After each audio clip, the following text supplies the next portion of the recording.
Hey viewers, it's TVB, and as 2015 just recently came to a close, now is a great time for me to take all the movies I've seen in 2015 from worst to best. Now the reason I'm doing a video like this as opposed to like my top 10 favorite movie 2015 or my top 10 worst movie 2015 is that I didn't see enough like awesome movies to make a best list. But I think that I didn't see enough god-awful movies to make a worst list either. So I feel like this is a great alternative. Keep in mind, all these movies and where I place them is simply out of my opinion and from what I've seen also. And also, viewers, I'm not going to go into too much detail with all this because, I gotta keep things moving.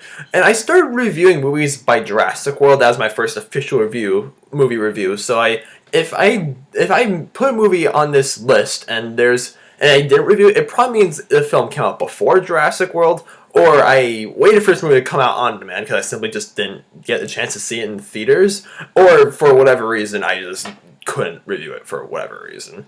But yeah, let's get to it. The worst movie I've seen in 2015 is 50 Shades of Grey. Oh, what a trash fest this was. I hated this movie start to finish. It's just a 2-hour long porno. Oh, excuse me, it doesn't even get to the sexy stuff until like 45 minutes in. Like, this movie is a terrible movie based on a terrible book, based on a terrible Twilight fanfiction, a faction based off the terrible Twilight saga. It has everything you hate about Twilight and lacks the things you actually did like about Twilight.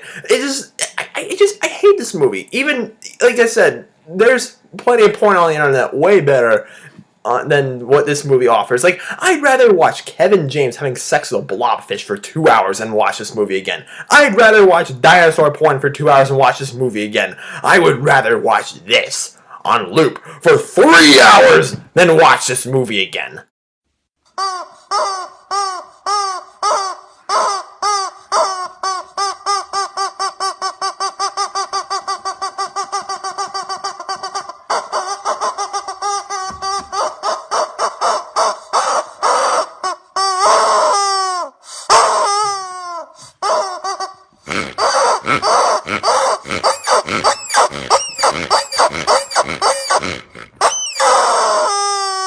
That video's not mine, but still, it's about a love story in 50 Shades of Grey. Please, I want this movie erased from my memory.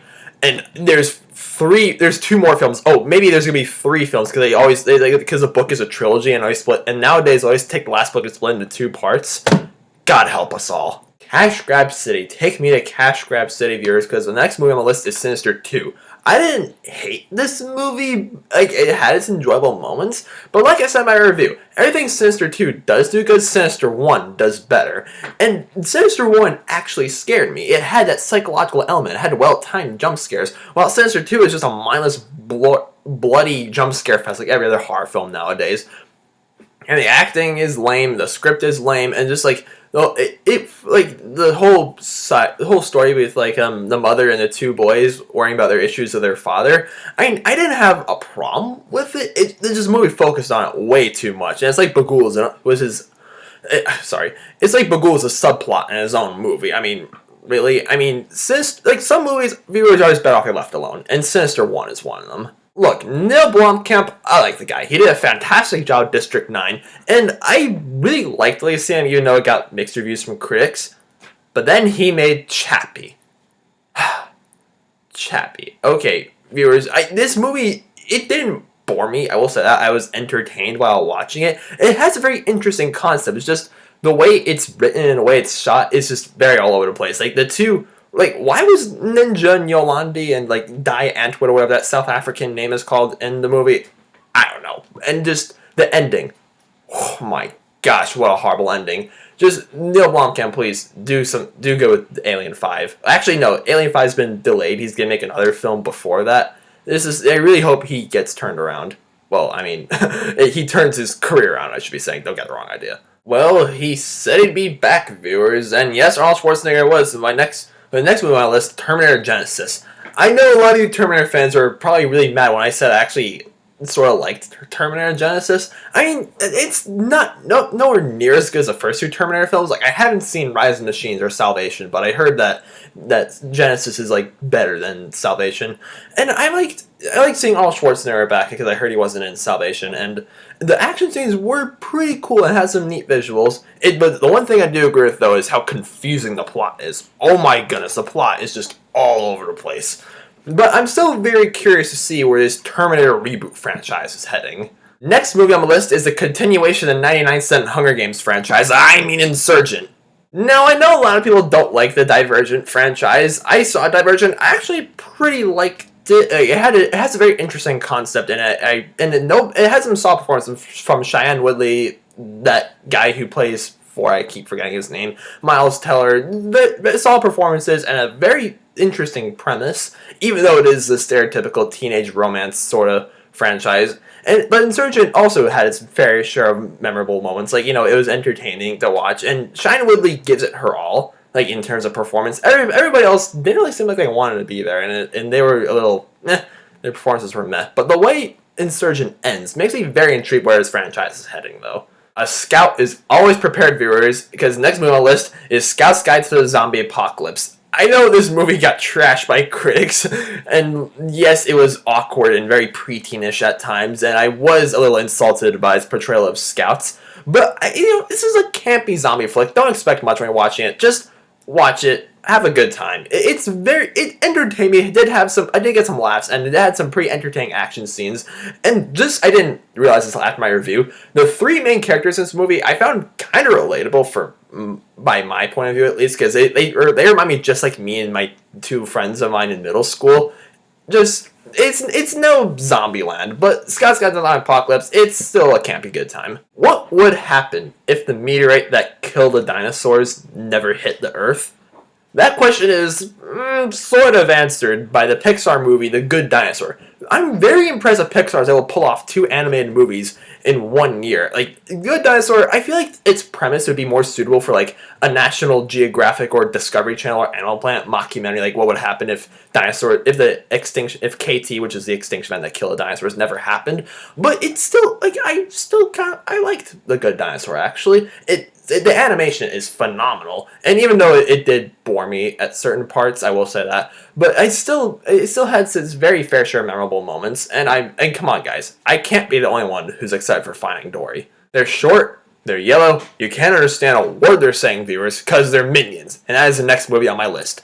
Now, Minions is the prequel to the Despicable Me franchise, because you get to know about the Minions origin story, even though it doesn't exactly answer all the questions you had about Minions, and cash grabby, yes. But even then, it's still a very fun film, even despite the fact that it got mixed reviews from critics. Like, even though, if you're a kid, you'll probably love this movie a lot more than the adults will. But I was laughing really hard at certain parts in this film. And I'm really interested, like, if there's going to be, like, a second Minions prequel, maybe they're going to get their own franchise to pull a Star Wars move on us. That hasn't been confirmed. I'm just speculating about that.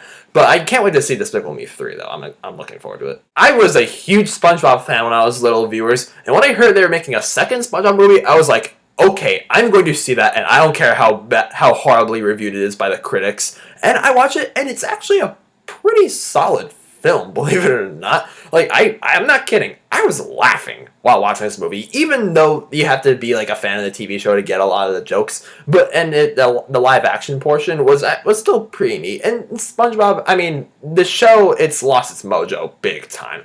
But Sponge Out of Water was actually pretty decent. Okay, did Mockingjay need to be split in 2 parts? No. It did not. But Mockingjay Part 2 was still a pretty decent conclusion to the Hunger Games franchise. I'm a big Hunger Games fan.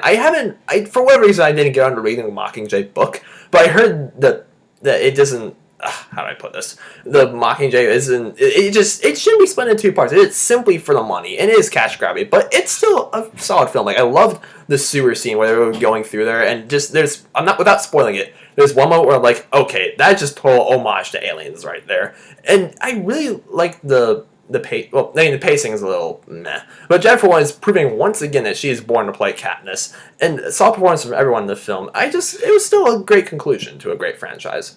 Could this be the return to form for M. Night Shyamalan, viewers? Because the next movie on the list is The Visit. The Visit, a very a very surprisingly good film. Like M. Night Shyamalan, please stay away stay away from the other genres. Do more horror and supernatural thrillers like The Visit, because yes, it's no masterpiece, but The Visit had its very fair share of thrills, laughs. It wasn't that dependent on like gore or the classic horror movie cliches, and the last 30 minutes just blew me the frick away. And I really hope for M. Night Shyamalan I hope it's a return to form for him after his recent messes. Stay out of my memory. Next film on my list, Spectre. Okay, look, I loved Skyfall. Skyfall was fantastic. I loved Casino Royale. That was another fantastic Bond film. James Bond, 24 films in, they still got it. And Spectre was a very good film, and Daniel Craig proved once again that he's just an awesome Bond. But sadly, I heard this is gonna be the last movie with not James Cameron, Daniel Craig playing as James Bond, which really stinks. Because Daniel Craig, this is the franchise that put you like on the market. Like, you're so good at Bond. Why do you want to change? But even then, I'm still probably gonna wind up seeing the next James Bond film. So what can I say? I'm very with all that said, I'm really curious to see who the next Bond actor is gonna be. And Spectre was just a very solid mix of action, sexiness, comic relief. Very, very solid film overall. 7 films in, this franchise is. And yet, they never stopped for gas once. You guys thought it was Star Wars, didn't you? I wanted to pull that trick on you, because the next movie on the list is Furious 7. I'm not a big fan of the Fast and Furious franchise. Like, the only other Fast and Furious film I've seen is Fast 5, which was a pretty solid film, but Furious 7 is better, because not only does it deliver so many, like, over-the-top and awesome action scenes, but it's still, like, unlike the other Fast and Furious films, they focus more on the story and character development. Because a film is now 7 films in, like a franchise now 7 films in, it can't just be constant over-the-top madness, cars and guns. No, they gotta add some more, heft to it. Otherwise, it's gonna be like this. It's gonna be like the same recycled trash over and over again. And also, like, it was very good to see Paul Walker for one last ride. And that last 15 minutes is just beautifully done. And even though the franchise stopped right here, I honestly wouldn't mind, even though I probably won't, considering Furious 7 made over $1 billion at box office. But I'm still excited for where this franchise is heading, or should I say driving. Viewers, Jurassic Park is one of my favorite movies of all time, and I was dreaming about a 4th Jurassic Park film for years. And I can gladly say that I wasn't disappointed by Jurassic World. Now, don't get me wrong, Jurassic World definitely has its problems and its plot holes, like how is Bryce Howard Anderson able to run away from a meat-eating dinosaur on high heels, or how she has a very stupid kiss with Jurassic Pratt, and how they were able to rebuild the park after 20 years, even though it was destroyed at first. There is a lot to point out at this movie, but it was still a very entertaining, fun summer experience, and it had some very good comic relief. And Chris Pratt, should I say Jurassic Pratt, had a very good performance in the film. And the last scene, like, even if you didn't like Jurassic World, come on, the last 30 minutes, you gotta get it big props for that. And I heard that the Jurassic World sequel has been confirmed. I'm very excited for that. I'm not gonna lie, viewers, with me, dramas are usually hit and miss. If I had to pick my least favorite movie genre, it'd probably be drama. But even then, I don't dislike the drama genre. Sorry, try saying that 2 times very fast. But I can appreciate a good drama once in a while, and I definitely appreciated the film Brooklyn. This is such a fantastic tale of immigration. Like, I feel like not that I know, but I feel like anybody who immigrated to the United States could relate to this movie very well. It's very well written, very well acted by Sayers, the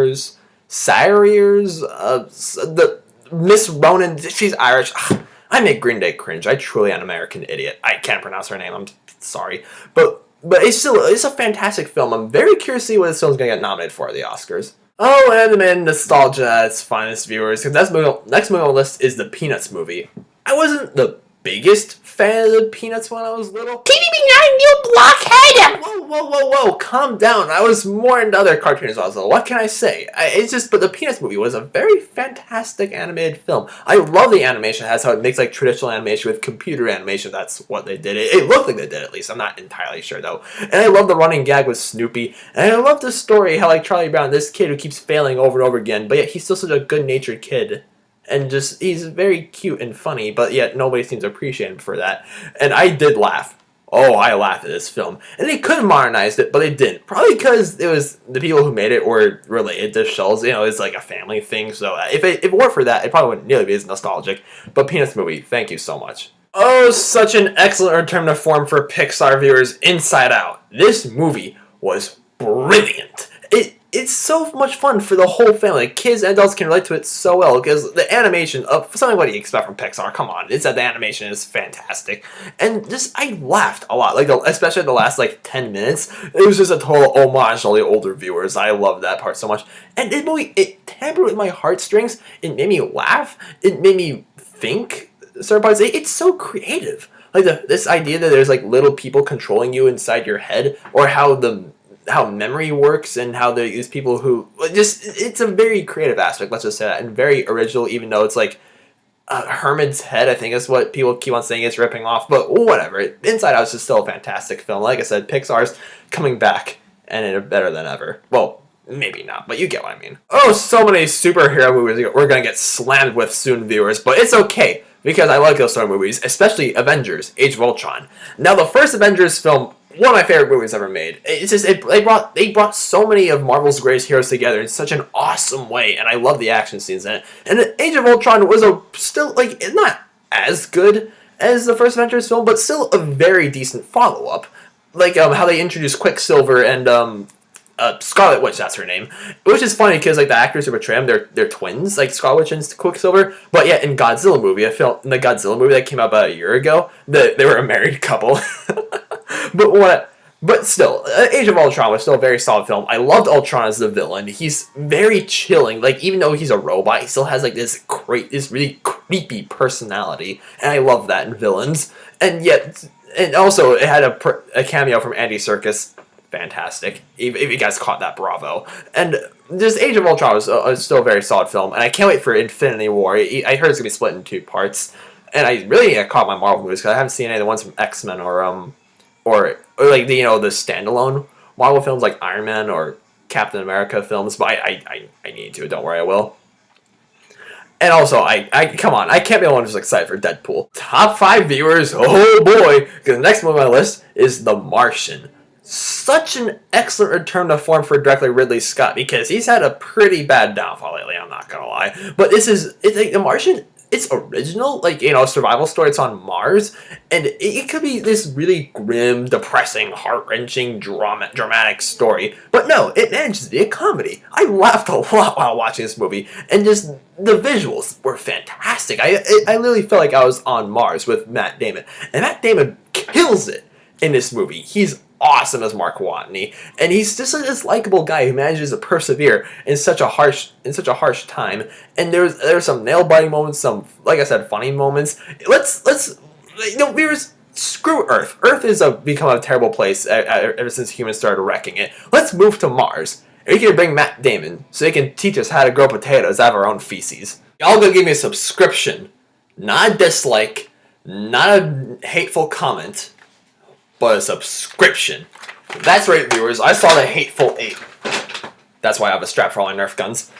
But The Hateful Eight was such a great film. Let's put that aside. I'm sorry.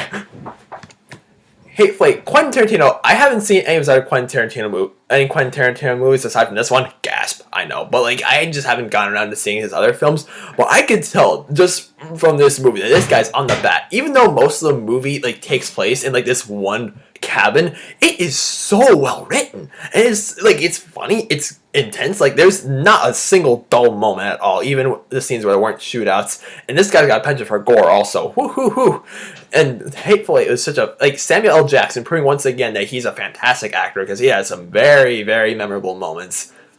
Just The Hateful Eight. I'm really interested, the awesome performances from everybody, and I'm really interested to see, this film, please, get nominated for something, come on. Liking it more than the prequels already, viewers, and an excellent start to the sequel trilogy, Star Wars: The Force Awakens. Oh, this film, it's fantastic. Even though in terms of plot, it's very similar to A New Hope, but Force Awakens, it's such an excellent start to an excellent trilogy already. It's sadly J.J. Abrams isn't returning to direct the next 2 Star Wars films, but I'm still very excited for both of them. And just Kylo Ren as the villain, he's awesome. And it's so good to see these new characters like Paul, Kyle Ren's the villain.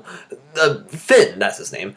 The girl, I'm terrible with names, viewers, I'm sorry. And BB, the cute little droid that spins over, and how he reintroduced us to a lot to some old characters like Chewbacca, Harrison Ford, Princess Leia, R2D2, C-3PO. Just like this, it's nostalgic, and it had excellent use of both practical effects and like digital, like CGI effects, and the cinematography, awesome. And even if you saw it in 3D, still very neat 3D effects. And just Star Wars Force Awakens, I know, is the reason why a lot of movie reviewers are putting it as their favorite movie of the year, even though I didn't. There's 2 more movies that hit me to the core, viewers, and it was awesome. Viewers, we've been getting hit with so many sequels lately, and we're still gonna get hit with so many sequels in the next few years. But when you can have a sequel to a franchise 30 years dead and practically bring it back to life in such an awesome way, you have yourself a recipe for success. What's our film Academy viewers? Mad Max Fury Road. Oh, this movie is just awesome on so many levels. Like the action scenes, fan-freaking-tastic. I'm so excited I can't speak. The practical effects and the stunts. It wasn't that dependent on CGI. There is CGI in this movie, but it wasn't a whole lot of CGI. It was like they must have destroyed a whole lot of cars by doing so. And even though Tom Hardy doesn't say too much in the film, he's awesome as Max. And Charlize Theron as Furiosa, awesome. She better be a character in Mortal Kombat or Max. I wouldn't mind either way. And it's, even though there's not a whole lot of plot to it, it's just everything the film is about just says it all. Mad Max Fury Road, even if you haven't seen the originals like I did before I watched this movie, I watched the first Mad Max film short, like a few weeks after, because I had so much fun watching Fury Road. But Fury Road is just it's a masterpiece, and George Miller, thank you for bringing this franchise back to life. Here it is, viewers, my favorite movie of 2015. It just has to be Straight Outta Compton. Where do I begin with this movie? When I say it's my favorite biopic, I mean it. It's very rare for me to say. I can say nothing negative about Straight Outta Compton. The acting, on point. The script, on point. The dialogue, script, dialogue, same thing, but it is on point. Everything about this movie, it just knows what it wants to be, and it just does everything so well. I love seeing NWA's, origin story, even though, you see, these rappers, these guys are just high all the time, and they just swear in every sentence, and just these lowlifes. But no, they have backstory. It's awesome on so many levels. Everybody was just so awesome in this movie. It was entertaining, and it was funny. It was pulled your hearts, and it pulls my heartstrings, and it was just a fantastic film. I love Straight Outta Compton, and some of it has loads of commentary also. A lot of these problems that, because these guys grew up in Compton, a roughest neighborhood in LA, a lot of these problems still hold up rather well, scarily well by today's standards. It goes in racism and police brutality and drugs and crime and stuff like that. Like I said in my review, or maybe I didn't say this in my review, I don't even remember. It's whiplash, but take away Miles Teller and J.K. Simmons' input in NWA. Just said it all right there. 2015 started off with a lot of promise, viewers. Did it hold up to all of its promise in terms of movies?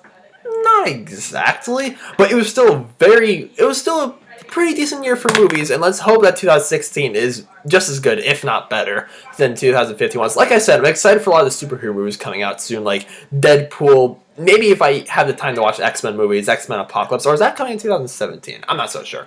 But Suicide Squad, Batman vs. Superman, a lot of stuff. We got a lot to look, even though this is going to be another year of the sequels, I just saw a lot to look forward to in 2016. And of course, I'm looking forward to the Academy Awards, seeing who's going to get nominated for what. Have an awesome day, viewers. Subscribe if you haven't already, and I'm out.